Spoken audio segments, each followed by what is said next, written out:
오늘 함께 볼 하나님의 말씀은 창세기 37장 1에서 11절까지의 말씀입니다. 제가 있는 성경으로 구약 57페이지쯤에 있습니다.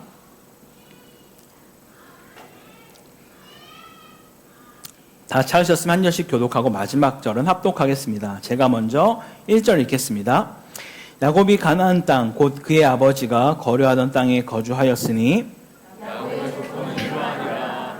요셉이 17세에 소년으로서 그 형들과 함께 양을 칠 때에 그의 아버지의 아내들이 가나와 실바의 아내들과 더불어 있었으니 그가 그들의 잘못을 아버지에게 말하더라. 요셉은 노년에 얻은 아들이므로 이스라엘이 여러 아들들보다 그를 더 사랑하므로 그를 위하여 채색 옷을 지었더니 그의 형들이 여러 아들보다 그를 더 사랑을 놓고 그를 위하여 그에게 평안하게 말하였더라.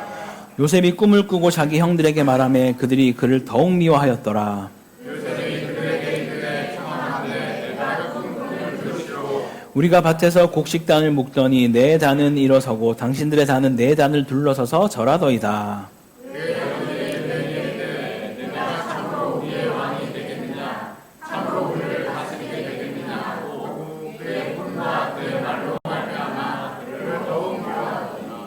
요셉이 다시 꿈을 꾸고 그의 형들에게 말하여 이르되 내가 또 꿈을 꾼즉 해와 달과 11별이 내게 절하더이다 하니라.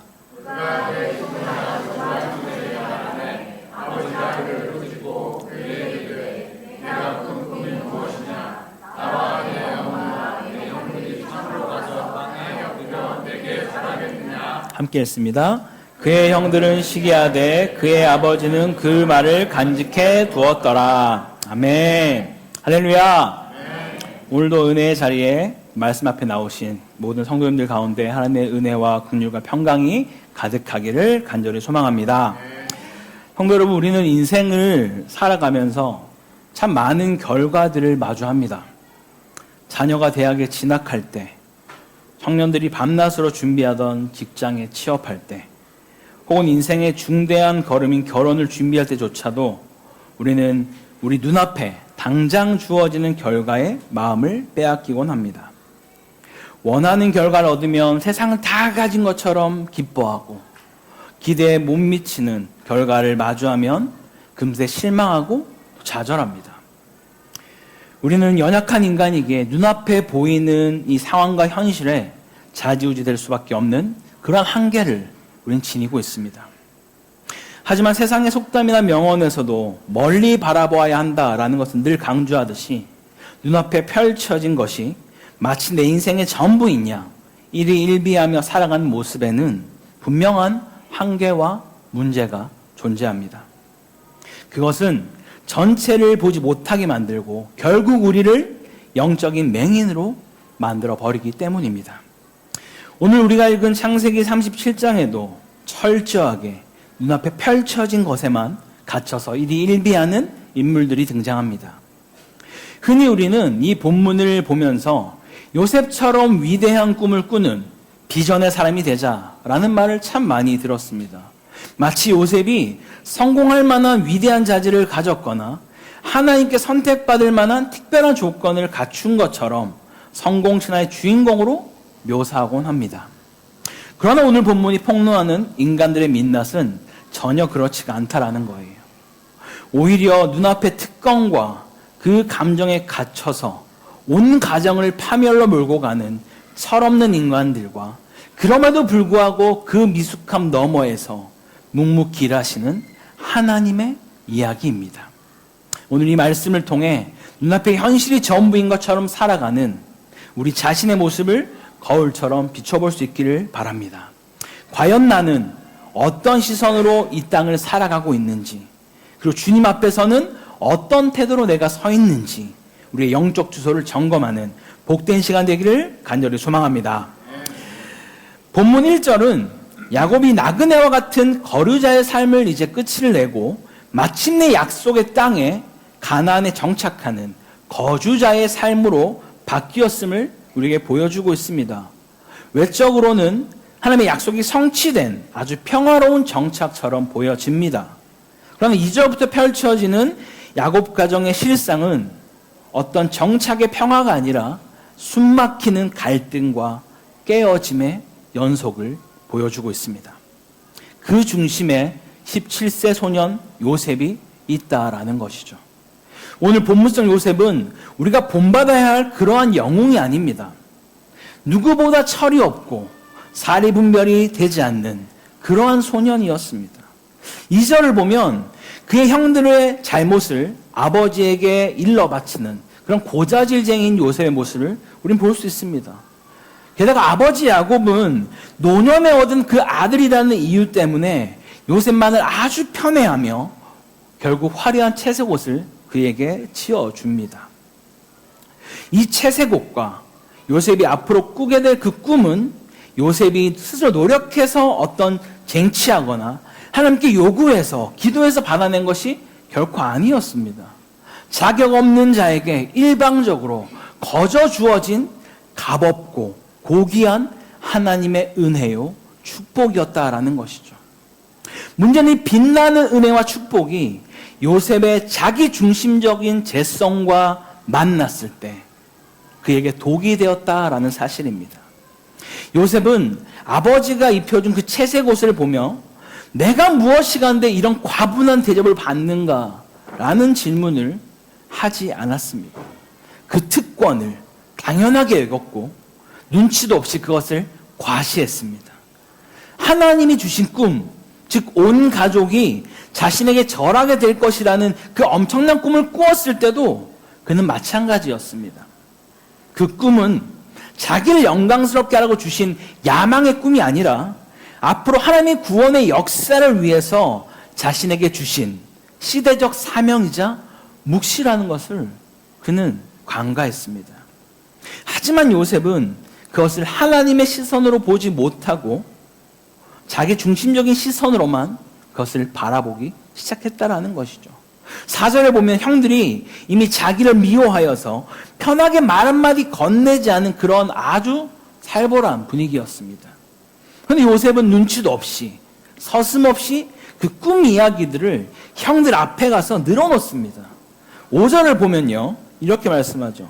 요셉이 꿈을 꾸고 자기 형들에게 말하며 그들이 그를 더욱 미워하였더라. 원래 미워했는데 더 미워하게 됐다라고 말하는 거예요. 정신을 못 차리고 9절에 또다시 두 번째 꿈 이야기를 또 꺼내면서 형들의 그 마음에 아주 불을 질러버립니다. 눈앞의 영광과 은혜에 도취되어서 주변을 전혀 돌아보지 못하고 있다라는 것이죠. 사실 오늘날 많은 교회 안에서도 이런 부류의 사람들 때문에 상처 아닌 상처를 받는 성도들도 참 많습니다. 물론 하나님이 주신 축복이 맞고 하나님이 주신 은혜가 맞습니다. 그러나 그것이 마치 전부인 양 하나님의 축복을 받은 사람은 다 성공해야 하고 잘 되어야 한다라는 그런 식으로 말하는 태도들이 있다라는 거예요. 내가 기도했더니 사업이 대박났고 내가 열심히 믿었더니 내 자녀 명문대 철컥 붙었다 라는 식의 간증들은 오히려 하나님의 크고 기쁘신 일하심을 때론 왜곡하게 만드는 부분들이 있다라는 거예요. 하나님이 주신 그 은혜를 정말 그런 식으로만 해석하면서 은근히 혹은 대놓고 주변 사람들에게 돈 자랑, 자식 자랑, 명예 자랑만 늘어놓는다라면 성경 분명히 이렇게 말을 하고 있죠. 하나님은 겸손한 자를 기뻐하시고 은혜를 주시되 교만한 자는 대적하신다라고 말씀하십니다. 잠언 16장 18절에 이렇게 말씀합니다. 함께 같이 읽어보겠습니다. 시작. 교만은 패망의 선봉이요 앞잡이니라. 아멘. 성경 끊임없이 우리에게 겸손하라 말하고 교만을 멀리하라고 말씀합니다. 내가 받은 축복을 내 그 죄성과 섞어서 자랑거리로 삼는 순간 그것은 더 이상 내 삶의 축복이 아니라 공동체를 멍들게 하는 그런 무기가 되어질 수 있다라는 거예요. 성도 여러분 기억하십시오. 우리 인생에 찾아오는 실패와 고난만이 위험한 것이 아닙니다. 하나님 주신 은혜와 축복조차도 나의 감춰진 욕망, 나의 자기 중심성과 만난다라면 공동체를 해치고 나를 파멸로 이끌어가는 무서운 독이 될 수 있음을 우리는 명심해야 합니다.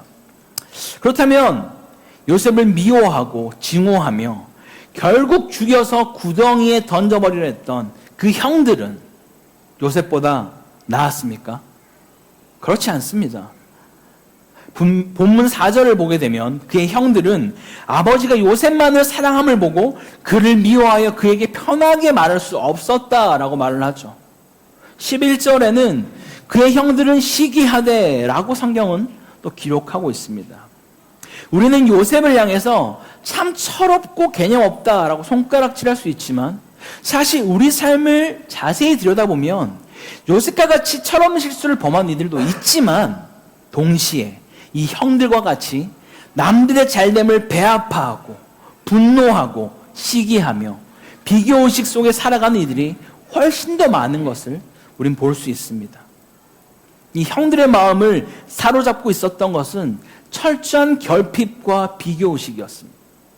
왜 저 철부지 동생만 채색 옷을 입어야만 하는가? 왜 저 녀석의 꿈대로 우리가 절을 해야지? 눈앞에 보이는 그 채색 옷과 꿈 이야기에 그들의 시선이 갇히자 그들의 내면에는 걷잡을 수 없는 분노가 일어나기 시작했습니다. 이것은 마치 예수님이 말씀하신 탕자의 비에 나오는 첫째 아들과 너무나 닮아 있습니다. 아버지가 허랑방탕하게 살다 돌아온 둘째 아들을 위해서 아직 저기 거리가 먼데도 달려가서 그를 안아주고 제일 좋은 옷을 입히고 손에 가락지를 끼우고 살찐 송아지를 잡았을 때 첫째 아들은 분노했죠. 뭐라고요? 우리 누가복음 15장 29절을 함께 읽어보겠습니다. 시작. 내가 여러 해 내게는 염소 새끼라도 주어 나와 내 벗으로 즐기게 하신 일이 없더니. 예전에 제가 누가복음 15장 설교할 때 말씀드렸죠. 이건 뭐 되게 이렇게 어떤 평범한 목소리로 말한 게 아닙니다. 거의 뭐 보소 약간 이런 식의 느낌으로, 아버지 약간 이런 느낌으로 거의 뭐 대들듯이 거의 뭐 칼만 있으면 어떻게 해보겠다는 그런 마음으로 지금 외친 거예요. 내가 여러 해 동안 아버지를 섬겼는데 그렇게 나한테는 뭐 해준 것도 없으면서 저 망나니 같은 놈이 돌아왔는데 어떻게 이럴 수가 있냐 라고 지금 따지는 겁니다.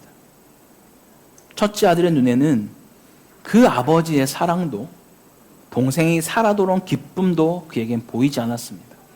오직 동생이 받은 살찐 송아지와 자신이 받지 못한 그 염소 새끼라는 그 결핍만 그에게는 보였을 뿐입니다. 그러고는 나는 동생처럼 방탕하게 살지 않았다 라고 철저하게 자기 일을 쌓아가는 방식으로 자신을 증명하려고 했습니다. 오늘날 이 시대 우리 모습 속에도 이런 결핍과 비교의식에 사로잡혀 자신의 삶을 파괴하는 일들이 얼마나 많이 있습니까? SNS를 열면 온통 남들이 입은 채색 옷이 가득하죠. 남들이 이룬 꿈 이야기로 정말 넘쳐납니다. 그것을 보면서 내게 없는 것, 내 자녀에게 없는 것, 우리 가정에 없는 그런 결핍에만 집중하느라 하나님이 나에게, 우리 가정에게 이미 허락하신 수많은 은혜들을 다 쏟아버리고 마는 것이죠. 그러고는 시기와 질투에 눈이 멀어서 원망과 분노를 쏟아내기 시작합니다. 나는 저 사람보다 더 열심히 살았는데, 나는 저 사람보다 믿음 생활 정말 잘했는데 왜 내 처지는 주님 이 모양입니까? 라고 말하며 남을 깎아내리고 자신의 의로움을 주장하는 것이죠. 결국 형들은 그 비교의식과 분노를 이기지 못해서 혈육인 동생을 구덩이에 던졌고 미디안 상인들에게 은 20에 팔아넘기는 비인간적인 범죄를 저지르고 맙니다. 시기와 질투가 그들의 눈을 멀게 하였고 형제들을 파멸시키고 자신들의 영혼까지 지옥으로 가두어 버렸다라는 것이죠. 성도 여러분, 요셉처럼 은혜를 자랑하며 교만하게 구는 태도도 참 문제이지만 이 형들처럼 끊임없이 남과 비교하며 결핍만 집중하고 시기와 분노로 자기 일을 쌓으려 하는 그 모습 역시 결코 하나님이 기뻐하는 모습이 아니다라는 것이죠. 이러한 비교의식은 우리의 영혼을 갉아먹고 우리를 하나님으로부터 철저하게 멀어지게 만든다는 사실을 반드시 기억하시기 바랍니다. 그런데요, 이런 야곱의 편애와 요셉의 교만한 철없음과 형들의 완악한 시기와 질투가 한데 뒤엉켜서 이 가정이 완전히 파국으로 치닫는 그 무대 위에서 우리는 한 가지 기묘한 특징을 발견할 수 있습니다. 창세기 37장부터는요, 하나님이 여전히 일하시고 계신데 이전 장들과는 조금 다르게 일하고 계십니다. 아브라함이나 이삭과 야곱의 때처럼 하나님이 직접 음성으로 나타나서 말씀하시거나 혹은 천사를 보내서 비극적인 현장을 막아서는 일들을 하지 않으십니다. 마치 그냥 보면 하나님은 철저히 침묵하면서 아무것도 안 하는 것처럼 보여질 수 있다라는 거예요. 인간들의 고자질과 시기 그리고 인신매매라는 그런 지저분한 범죄가 일어나는 동안 하나님은 보이지 않습니다. 그러나 하나님은 쉬지 않으셨습니다. 직접 나타나진 않으셨지만 보이지 않는 손으로 역사의 모든 조각들을 짜 맞추시는 하나님의 섭리로 지금도 역사하고 계신 줄 믿습니다. 우리는 이 지점에서 무릎을 꿇을 수밖에 없는 것이죠. 하나님의 구원의 역사는 인간이 선택받을 만한 조건이나 자격을 갖추었기 때문에 진행되고 있는 것이 아니라는 거예요. 요셉이 거룩했을까요? 야곱이 온전했을까요? 형들이 착했을까요? 아니죠. 하나님의 섭리는 우리의 어떠함으로 인해 선택되거나 취소되는 것이 아니라는 것을 지금 보여주고 있는 것입니다. 물론 그렇다고 해서 우리의 미숙함과 부족함, 우리의 시기와 질투가 합리화되거나 당연시되어서는 결코 안 되지만 우리가 신뢰할 분명한 사실은 우리의 연약함과 부족함조차도 하나님은 넘어서서 일하고 계신다는 그 사실을 믿으시기 바랍니다. 인간들은 눈앞의 시기와 질투로 동생을 죽이려 구덩이에 던져버렸지만 하나님은 그 구덩이를 통해서 요셉을 애굽으로 보내시고 훗날 온 세상을 기근에서 구원할 거대한 구원의 지도를 그리고 계셨던 것입니다. 사랑하는 쿠타키야말로 한인교회 성도 여러분, 요셉이 꾼 꿈은 처음부터 요셉 개인의 성공을 위한 그런 꿈이 아니라 하나님의 꿈이었습니다. 요셉을 세상에서 성공한 애굽 총리로 만들기 위함이 아니라 요셉이라는 인생의 고난을 맷돌로 그의 삶을 깎고 빚으셔서 야곱의 그 일가를 이스라엘이라는 구원의 백성 공동체로 빚어가기 위한 하나님의 신실한 계획인 줄 믿습니다. 더 나아가 이 꿈은 요셉과 그 형제들처럼 보잘것없고 연약하며 날마다 눈앞의 현실에 눈이 멀어서 교만하거나 시기하는 우리를 구원하시기 위한 예수 그리스도의 십자가 구속의 역사를 향해 달려가고 있음을 믿으시기 바랍니다. 요셉의 형제들은 동생을 시기하여 은 20에 팔아버렸지만 하나님은 인간들의 그 악함과 죄성조차도 뛰어넘으셔서 훗날 만민의 생명을 구원하는 통로로 삼으셨습니다. 이처럼 인간의 죄성과 만난 꿈은 갈등의 원흉이 되지만 하나님의 약속 안에서 펼쳐진 그 꿈은 온 세상을 살리는 축복이 된 줄 믿습니다. 우리는 앞으로 전개될 요셉의 삶을 알고 있습니다. 그는 보디발의 집에서도 감옥에서도 총리가 되어서도 분명히 변해가고 있고 성장해 가는 것을 우리는 알고 있습니다. 눈앞에 채색옷에 갇혀있던 그 소년이 고난의 터널을 지나며 비로소 하나님의 시선을 가진 성숙한 하나님의 사람으로 빚어지고 있다는 것을 우리는 볼 수 있습니다. 이제 우리 자신에게 질문해 보기 원합니다.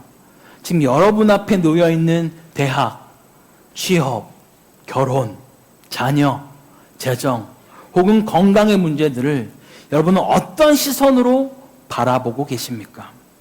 당장 눈앞에 원하는 결과가 주어지지 않았다고 해서 혹은 남들이 입은 채색 옷이 너무 부러워서 시기와 결핍에 갇혀 하나님을 원망하고 계시진 않으십니까? 혹은 남들이 부러워할 만한 좋은 환경과 축복을 받았음에도 불구하고 그것을 내 이기적인 자랑거리로 삼아 주위 사람들에게 상처를 주고 있지는 않으십니까? 눈앞에 펼쳐진 현실이 여러분 전부가 아닙니다. 우리의 시선을 넓힐 수 있기를 바랍니다. 나에게 좋은 환경을 주신 그 이유를 하나님의 시선으로 질문하며 겸손히 나누십시오. 동시에 나를 고민하게 하고 힘들게 하는 그런 억울한 구덩이와 같은 그런 상황 속에서도 내 중심적인 감정이 아니라 하나님의 시선으로 그 상황을 바라보고자 노력하시길 바랍니다. 우리의 미숙함과 연약함조차 뛰어넘어 마침내 선을 이루시는 그 하나님을 신뢰하십시오. 우리 삶에 임하는 모든 은혜와 고난이 우리의 어떠함 너머에서 일하시는 하나님의 신실하신 섭리를 통해 마침내 이 세상과 공동체를 살리는 진정한 복이 되기를 주의 이름으로 간절히 축원합니다. 함께 말씀을 기억하면서 우리의 시선 온전히 주님께 집중하기를 원하며 같이 찬양으로 우리의 마음을 고백하기 원합니다. 우리 함께 시선을 부르면서 우리의 마음을 주님께 고백합시다.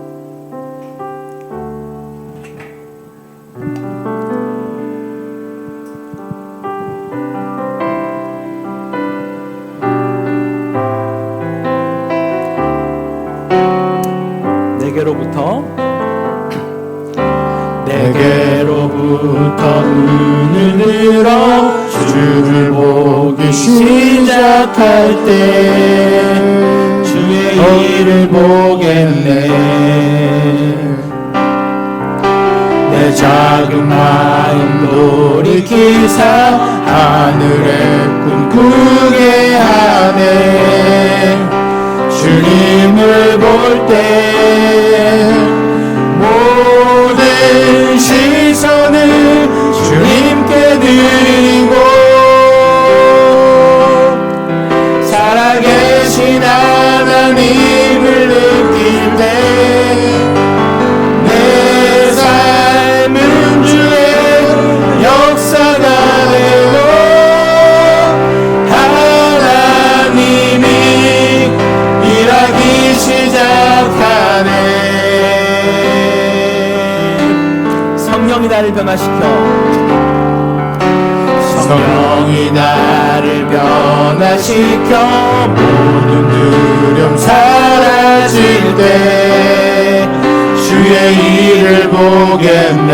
황폐한 땅 한가운데서 황폐한 땅 한가운데서 주의 마음 알게 되리.